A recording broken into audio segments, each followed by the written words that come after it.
Eu passei anos pensando, vivendo, errando, pensando novamente, refletindo novamente. Eu gosto muito de pensar. Talvez os meus pensamentos não ficam tão gravados assim na minha cabeça, na minha memória. E por isso eu decidi ligar a câmera e conversar comigo mesma.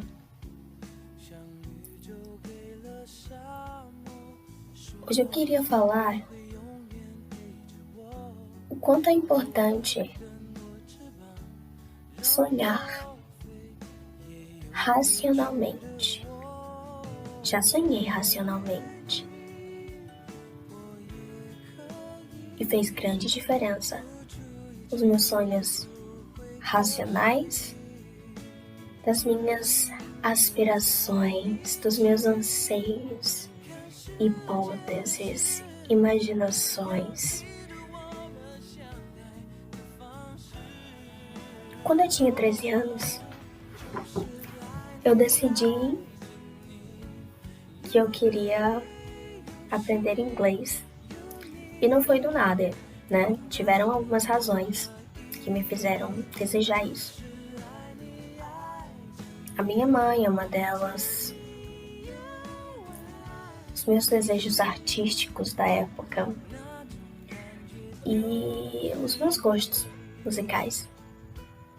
Foram razões suficientes para eu desejar e decidir, né? São duas coisas diferentes, desejar e decidir entrar nesse universo aí da língua inglesa. E eu tinha grandes sonhos na época de adolescente. Essas coisas que eu desejei, que eu aspirei, que eu imaginei, eu nunca corri atrás delas, de propósito, tá?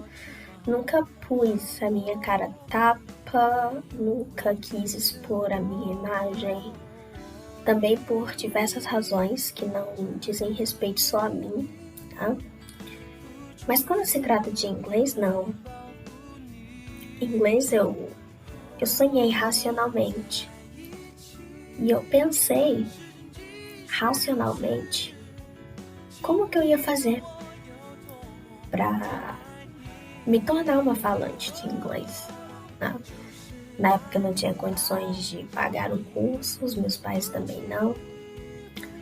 Nós vivíamos uma época muito difícil.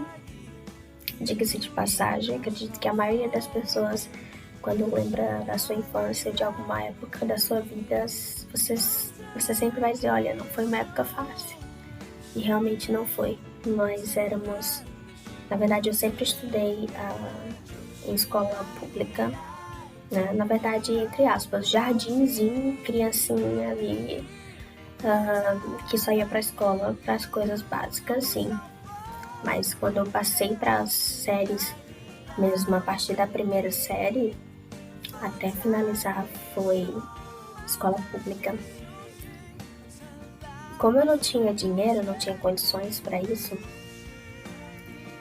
eu tracei as minhas metas e os meus caminhos para alcançar isso. Eu peguei os livros que eu tinha de ensino fundamental, médio, apostila, todo tipo de livro que eu tinha de inglês, que eu tinha acesso, e comecei a estudar.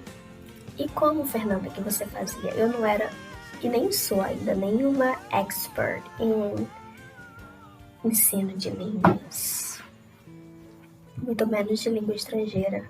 Eu era só alguém que queria falar. Na época não tinha YouTube nem nada. Quando eu comecei a ter acesso ao YouTube, é claro que eu fiz uso dessa plataforma para aprender. Professores maravilhosos foram responsáveis também pelo meu aprendizado no YouTube. Mas quando eu fui para o YouTube, eu já tinha uma bagagem. Como que eu fazia? Pegava esses livros e ia construir o meu vocabulário. Memorizar, decorar, escrever as palavras. Esses foram os passos que me fizeram chegar até aqui e me tornar a pessoa que eu sou hoje, falante, tá? Não a melhor, não a mais perfeita, mais falante, sim, e formada, graduada, tanto em português quanto em inglês. Então, quando eu olho para trás, eu lembro que eu tive um sonho e corri atrás dele racionalmente, focando ali no passo a passo, de como alcançar, de como estudar, fazendo aquilo todos os dias. E outros sonhos, eu só sonhei, só desejei. Cadê esses sonhos? E eu não tô falando aí de ser famosa, porque esse não é, eu não considero um sonho meu.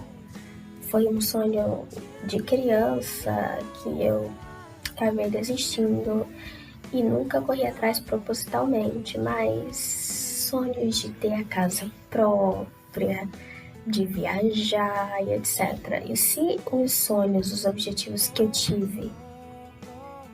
tivessem sido seguidos passo a passo, ou se eu tivesse construído passos de como alcançar esses sonhos, assim como em inglês, focando no processo e não no resultado, eu teria muito mais sonhos realizados hoje em dia. E não vale a pena só sonhar. Não vale a pena só sonhar. Sonhos que são só sonhos são frustrações. Você se transforma numa pessoa frustrada. Porque você sonhou demais, você almejou demais e você não correu atrás. Não tem como realizar o que você não corre atrás. Então, parando para pensar no sonho que eu corri atrás e nos sonhos que eu não corri atrás, não adianta sonhar por sonhar. Se você tem um sonho, a primeira coisa que você tem que fazer é pensar em como realizar esse sonho. Você esquece ele por enquanto, ele é o seu objetivo, ele é o seu resultado. Agora, como que eu vou realizar esse sonho? Quando se tem um sonho, a gente não foca só no sonho, a gente foca no processo. E é por isso que tanta gente diz assim, nossa, é bem mais do que eu imaginei, eu não imaginava tudo isso. Porque o resultado realmente não tem como mensurar. É um pouco imprevisível, tá? Você corre atrás daquilo, quando o resultado chega, é sempre mais. É sempre mais. É assim que a vida é. É assim que a gente tem que ser. A gente tem que saber como a vida funciona. Existem coisas que você só percebe depois de muito tempo. E eu tô gostando de perceber várias coisas agora, depois de um longo tempo de vida. Não é ruim. E eu sei que ainda tem muita coisa para eu aprender, ainda tem muita coisa para eu perceber, ainda tem muita coisa para eu refletir. E mais que isso, ainda tem muita coisa para eu mudar.